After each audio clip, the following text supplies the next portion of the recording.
Situasi internal Demokrat juga bisa ditangkap sebagai ketidakmampuan Mas Ahaye. Semuanya pada mundur, banyak kabupaten kota yang wakil rakyatnya do hilang, tidak ada. Nah, ini kan menggambarkan bahwa ketidakmampuan ketua umumnya ini mengkonsolidasikan kadernya aja ora iso ini.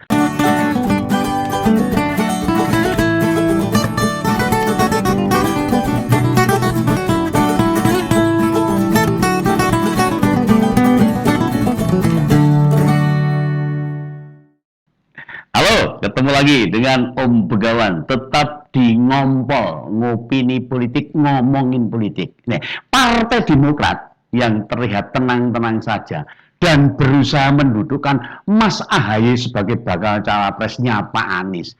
Ternyata keropos di jalannya itu.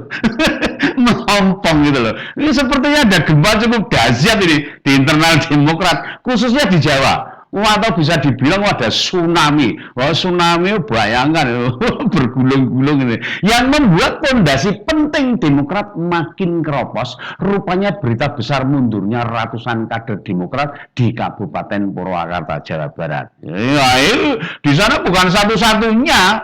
Toh kalau hanya satu kabupaten pengaruh signifikannya ya di situ saja. Nah, juga bukan tentang dipecatnya mantan ketua Demokrat Nganjuk, Jawa Timur. Nah, itu Pak Fauzi Irwana. Itu hanya gegara foto dengan Pak Muldoko itu. Itu Demokrat KLB itu. Jak foto bareng. Peristiwa ini diikuti rentetan lainnya tanpa banyak diketahui oleh publik. Wakil Bendara DPD Demokrat Jawa Timur juga berpamitan. Pamitan keluar juga itu. Sugiarto memilih pamit. Ya, bukan hanya dari jabatannya wakil bendara, namun juga sebagai kader partai. Delungo kabeh omahe kosong inilah. Padahal sebelum Mas Toto, itu panggilannya akrab Sugiarto itu. Beberapa petinggi Demokrat Jatim juga mundur. Ada Mas Bayu Erlangga, itu menantunya mantan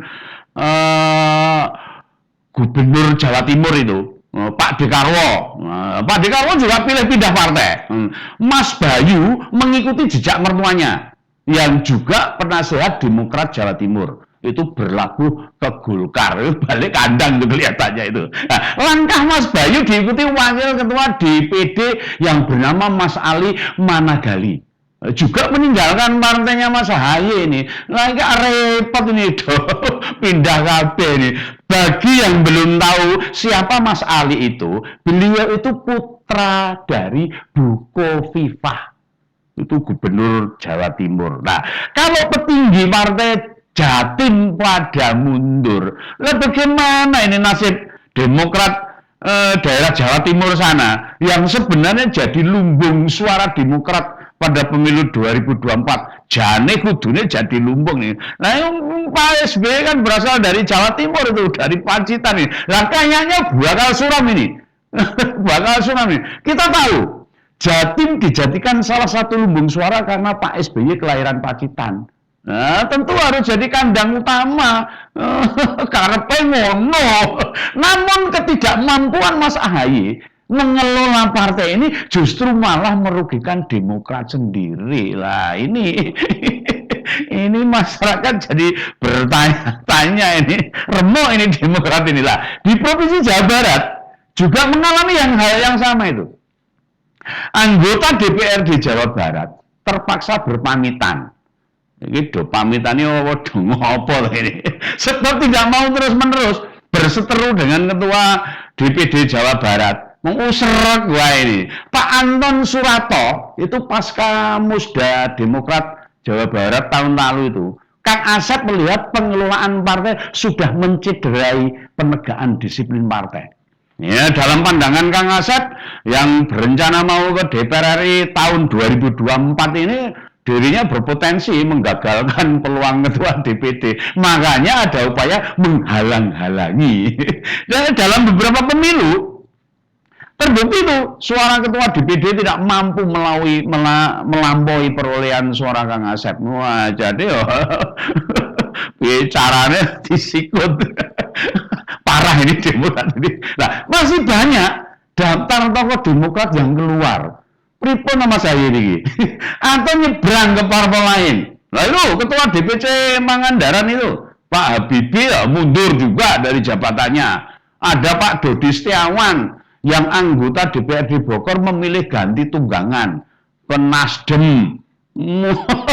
Jadi kan kudune ya podo ini Nasdem sama Demokrat ini sama-sama koalisi perubahan ya. Ngopo lah tak pindah itu.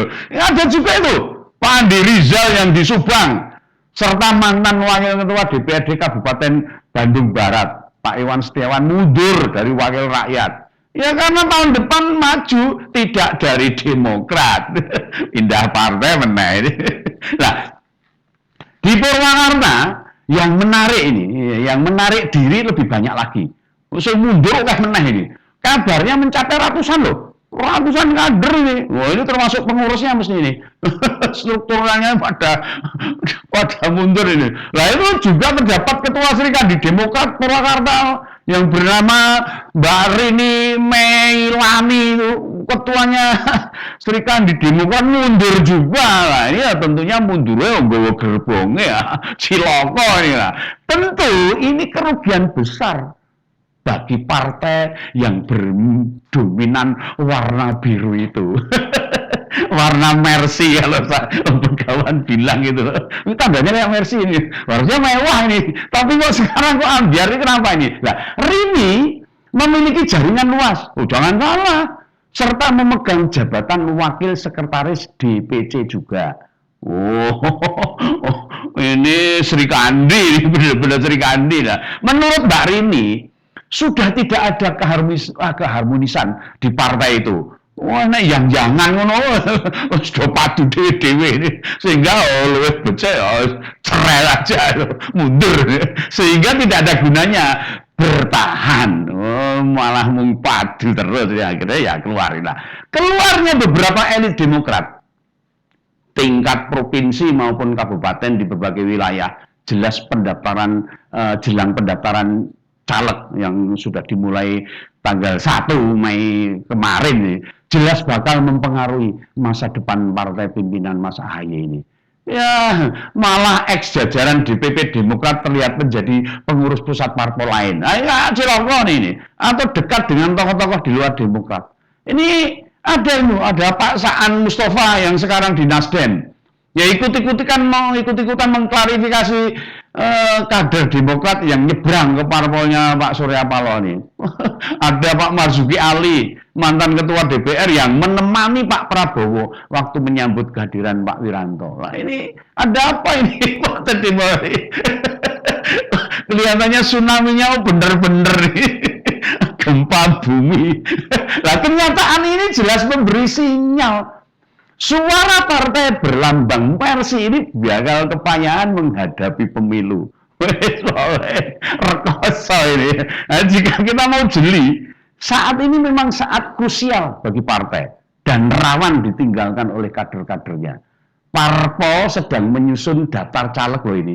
Hati-hati nih. Dan biasanya daftar ini dibuat oleh tim pemenangan pemilu internal partai. Wah, ini sopo sing mlebu, sopo sing ora, sopo sing ra disenengi, biasa dalam partai seperti itu.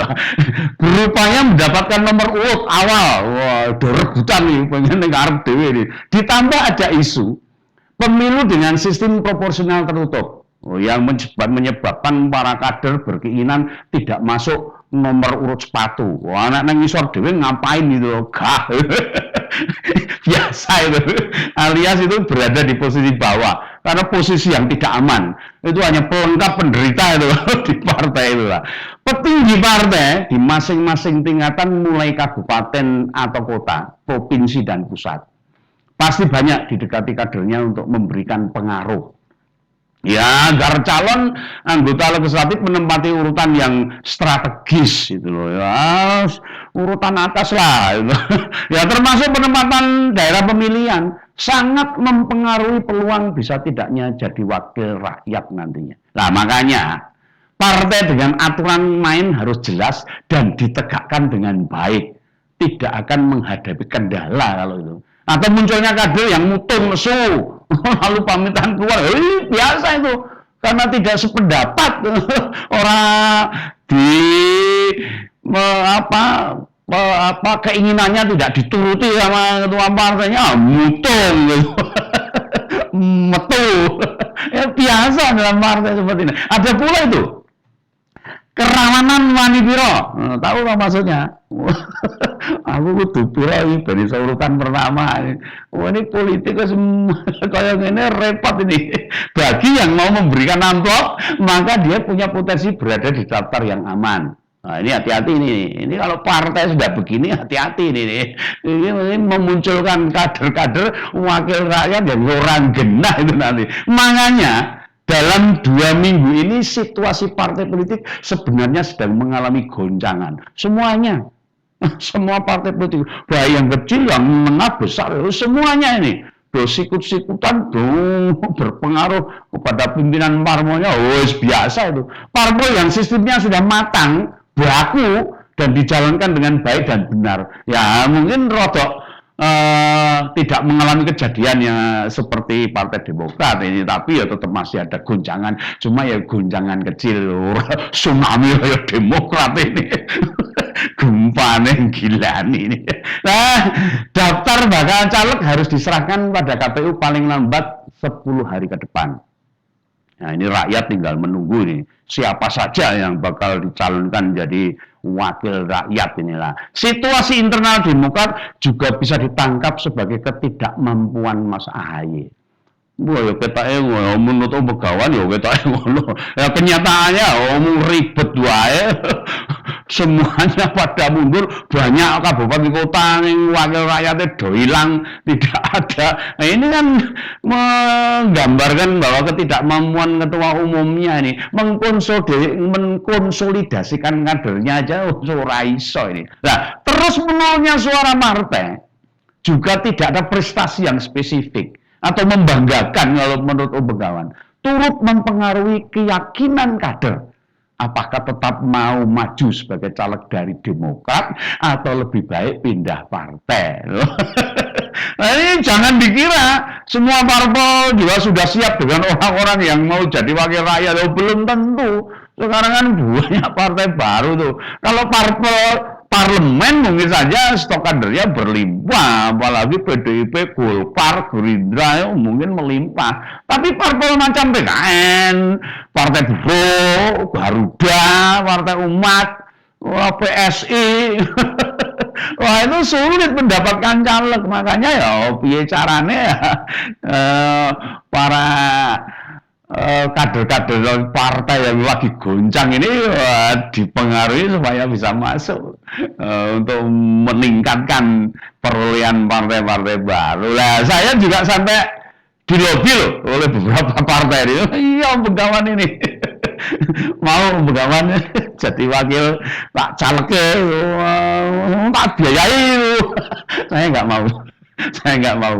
Banyak ini yang ajak saya dicalonkan jadi anggota legislatif, tapi enggak lah. Enggak, ini lebih baik ikut Mas Alip di Siwo TV ini. Bebas mengkritisi situasi yang berkembang politik di tanah air ini. Oh, malah bebas bengok-bengok, bebas berpendapat, renek sing nyeneni ya.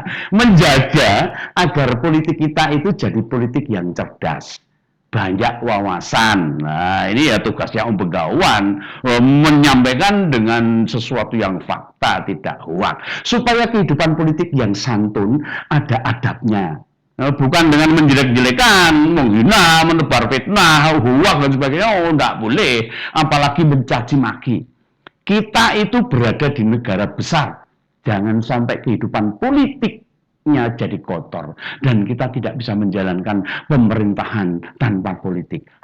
Politik itu harus berjalan. Sebab Indonesia sudah memutuskan demokrasi itu bagian dari pilihan.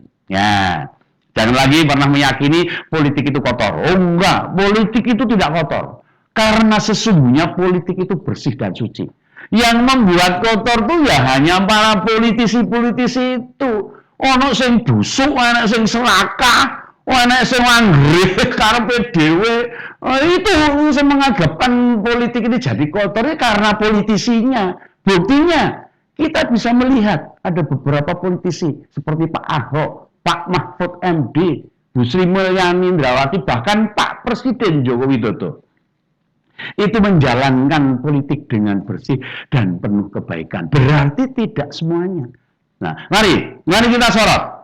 Kita bedah saja ketidakberesan berpolitik di Indonesia untuk kita sodorkan di mana atau apa yang seharusnya mereka lakukan di politik ini. Gitu ya. Ini pesan ini bagi para politisi-politisi di Indonesia ini.